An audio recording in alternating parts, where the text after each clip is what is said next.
Salut tout le monde, c'est Loki. J'espère que vous avez survécu au dernier épisode. Je sais qu'il était un peu dense, mais j'avais vraiment beaucoup de choses à dire et je pense qu'il fallait que j'en parle à ce moment-là. Comme ça, c'est fait et maintenant on peut avancer. Pour les prochains épisodes, je vais y aller plus mollo. Je vais essayer de plus découper ça pour que ce soit digeste et facile à suivre. Vous allez voir, on va rajouter plein de briques petit à petit pour pouvoir faire ce qu'on veut avec notre robot.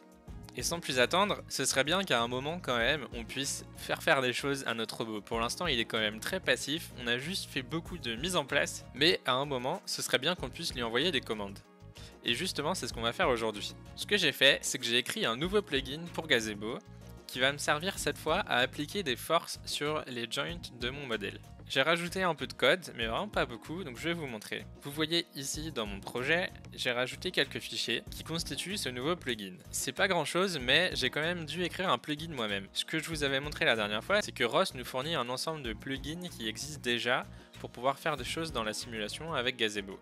Et donc si on regarde sur le projet Gazebo Ross Package, on voit qu'ils ont créé plein de plugins pour pouvoir mettre des caméras, des differential drive, appliquer des forces, lire tout un type de capteurs dans la simulation et publier ces informations-là dans des topics ROS. Et aussi dans l'autre sens, récupérer des commandes et agir sur le modèle dans la simulation. Le problème, c'est que moi, j'aimerais bien pouvoir simuler un actuateur sur mon robot, donc ce que ferait une carte moteur par exemple, sauf qu'il n'y a pas exactement ça dans les plugins Gazebo. Il y a un plugin qui s'appelle Gazebo ROS Force, mais il sert à appliquer des forces sur les links, sauf que moi, je voudrais appliquer des couples au niveau des joints. Donc j'ai été obligé d'écrire moi-même mon plugin.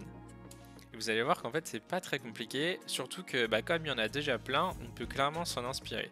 Donc un plugin c'est quoi? Ça va juste être un bout de code qu'on va compiler et qui est capable de discuter avec Gazebo et aussi avec Ross. Pour pouvoir faire un plugin dans Gazebo, il faut hériter de la classe model plugin. Ça me permet de faire un plugin qui est attaché au modèle qui est simulé, donc dans mon cas mon robot, et qui va à chaque pas de simulation pouvoir recevoir des informations de la simulation. Ce qu'il faut savoir, c'est qu'il y a une fonction qui est importante dans un plugin Gazebo, c'est la fonction onUpdate. Cette fonction, c'est celle-là qui va être appelée et qui va recevoir les informations sur le modèle. Et donc moi, ce que j'ai fait, c'est un plugin très simple qui va juste prendre les forces qui sont envoyées sur un topic de Ross et les appliquer au modèle. Donc j'ai juste besoin de faire cette force et ça va appliquer ça sur les différentes joints. En fait, le gros du code, il est juste à l'initialisation du plugin pour pouvoir s'abonner au bon topic de Ross et récupérer les paramètres qui viennent du fichier SDF. Moi, je veux récupérer le update rate et le nom des joints. Il y a un peu de code pour faire ça, mais je vous explique pas dans le détail. Je vous dis juste ce que ça fait. J'ai besoin de connaître le nom des joints sur lesquels je vais appliquer des forces et de savoir à quel topic m'abonner pour récupérer ces commandes. À chaque fois que sur le topic je vais recevoir mes forces, je vais juste les stocker dans un vecteur. Et après, à chaque fois que la simulation va s'updater, je vais pouvoir appliquer ces forces. Et donc, vous voyez que mon plugin, il est constitué simplement d'un fichier .h C++ et d'un fichier CPP, quoi. Donc c'est deux fichiers qu'on compile dans une petite librairie, un .so. Donc dans le cmake-list, il va falloir décrire le fichier qu'on veut compiler. Donc pareil, j'ai juste utilisé les commandes pour créer une librairie et de compiler mon fichier .cpp. Il faut quand même donner des dépendances pour accéder aux différentes librairies qui contiennent les informations sur les plugins, sur les types de messages dans ROS, etc. J'ai créé un nouveau package, donc c'est un petit module qui est à part, et du coup ce qui est bien, c'est que justement c'est réutilisable. Ce plugin, n'importe qui pourra l'utiliser derrière pour pouvoir appliquer des forces s'il veut. Et donc maintenant que j'ai ça dans mes sources, j'ai juste à recompiler mon projet. Et hop, vous voyez que mon plugin il a été compilé, il n'y a pas eu de problème, tout va bien. Il reste une chose à faire, c'est de dire à mon SDF de charger ce plugin. Donc vous vous rappelez la dernière fois, on avait chargé le Joint Site Publisher, et bah pareil, j'ai rajouté un bloc Gazebo pour charger mon Joint Effort Subscriber. Il va souscrire à ces commandes et les appliquer. Et je lui passe des paramètres, donc là je lui dis de s'updater à 1 kHz, donc 1000 fois par seconde, et de contrôler ces deux joints là. Je lance ma simulation comme d'habitude, donc vous voyez elle tourne toujours, il n'y a rien qu'à changer. Et maintenant, il y a un truc qui va nous intéresser, c'est que on a un nouveau topic. Donc si je liste les topics,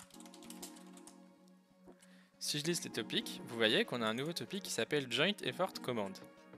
Et donc maintenant, au lieu de lire les informations qui passent dessus, je vais vouloir en envoyer.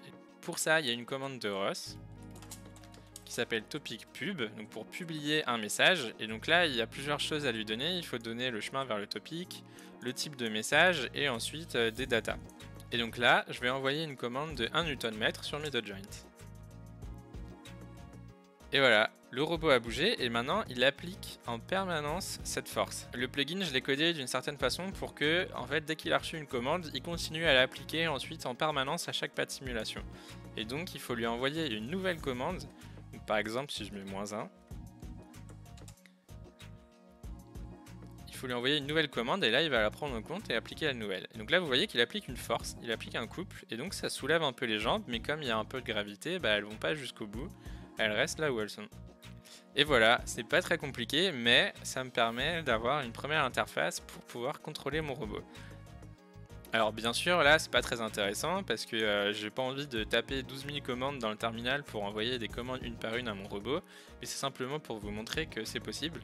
Et donc maintenant, le but du jeu, ça va être de créer du code, de créer un Euros qui va publier sur ce topic joint effort command périodiquement des commandes de couple à envoyer à mon robot. Pourquoi je fais tout ça? C'est que en fait, ce que je veux, c'est vraiment simuler ce que j'aurai plus tard dans le hardware de mon robot. Et en fait, ce qu'il faut savoir, c'est que physiquement, on a quand même le choix entre plein de façons différentes de faire bouger notre robot. On aurait pu directement, par exemple, se baser sur des commandes de position. C'est-à-dire dire au joint de se mettre à un certain angle à chaque fois qu'on lui dit. Et donc là, la position, elle dépendrait pas du temps, elle serait figée. C'est-à-dire qu'à chaque fois qu'on lui donne une position, hop, il se mettrait à un nouvel angle comme ça. Et c'est aussi une possibilité en fait. On pourrait choisir des cartes moteurs qui font ça. Sauf que moi je préfère choisir des commandes de couple pour plein de raisons. Je pense que je vous en reparlerai dans d'autres vidéos parce qu'il y a beaucoup de choses à dire là-dessus. Mais je préfère pouvoir appliquer des forces parce que le fait de pouvoir contrôler les positions, on va pouvoir les construire par-dessus les consignes de force. On va pouvoir faire une boucle de contrôle et du coup je préfère mettre cette boucle-là dans mon code côté robot plutôt que de le mettre de manière déportée dans chaque carte moteur parce que derrière c'est un peu plus compliqué à configurer, on a moins la main, etc. Vous vous rappelez, je vous avais parlé des différents outils qui sont disponibles avec ROS. Et il y en a un que j'aime bien, que je trouve vraiment cool, ça s'appelle Plot Juggler. C'est un logiciel qui permet de voir des courbes, donc de voir les données qui sont publiées sur les topics de ROS. Et il permet de les voir en live ou d'ouvrir un fichier après coup. Un robot c'est quand même un truc qui peut être assez compliqué, on a beaucoup de degrés de liberté, on contrôle des vitesses, des forces, etc. On mesure des grandeurs physiques. On enregistre tout ce qui se passe au cours du temps, ça fait beaucoup de points. Et donc avoir un bon logiciel qui est facile à utiliser, qui permet de voir toutes ces données, ça nous fait gagner beaucoup de temps quand on va essayer d'analyser ce qui se passe dans notre robot. Donc je vais vous montrer déjà avec juste nos deux positions de joint ce que ça peut faire et comment ça nous aide à comprendre ce qui se passe.